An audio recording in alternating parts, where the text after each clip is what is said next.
આગળ સમાચારો તરફ નજર કરીએ તો આણંદના પેટલાદ ખાતે વડાપ્રધાન નરેન્દ્રભાઈ મોદીના નેતૃત્વવાળી કેન્દ્ર સરકારના 12 વર્ષ પૂર્ણ થવાના અવસરે વિશ્વાસ, વિકાસ અને જનકલ્યાણની ઉજવણીના ભાગરૂપે સુપ્રસિદ્ધ યાત્રાધામ રામનાથ મહાદેવ મંદિર ખાતે પ્રગતિ પથ યાત્રા 2026નું ભવ્ય આયોજન કરવામાં આવ્યું। આ કાર્યક્રમમાં રાજ્ય કક્ષાના મંત્રી કમલેશભાઈ પટેલે વિશેષ હાજરી આપી હતી અને વડાપ્રધાન દીર્ઘાયુ, તંદુરસ્ત અને નિરોગી રહે તે માટે ભગવાન શિવની વિશેષ પૂજા અર્ચના અને પ્રાર્થના કરી હતી।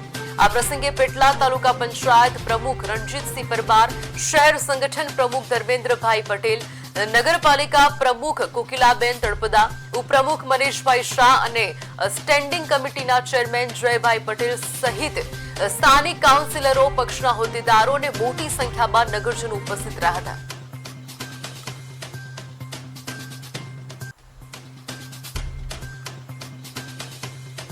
જે પુણ્ય છે એ પુણ્ય નરેન્દ્રભાઈ મોદી સાહેબના આયુષ્યમાં વધારો કરે, એમના બળમાં વધારો કરે, એમના શક્તિમાં વધારો કરે અને નિરોગી રહે એ માટે બધાએ આજે પ્રાર્થના કરી છે અને હજુ પણ મા ભારતીની સેવા વર્ષો સુધી મોદી સાહેબ કરતા રહે એવી પ્રાર્થના કરી અને આ પ્રગતિ પથ યાત્રાની શરૂઆત થઈ રહી છે। એટલે પેટલાદ વિસ્તારમાં જે વિકાસ કાર્યો થઈ રહ્યા છે એ વિકાસ કાર્યોની પણ આજે રૂબરૂ જઈ મુલાકાત કરવામાં આવશે।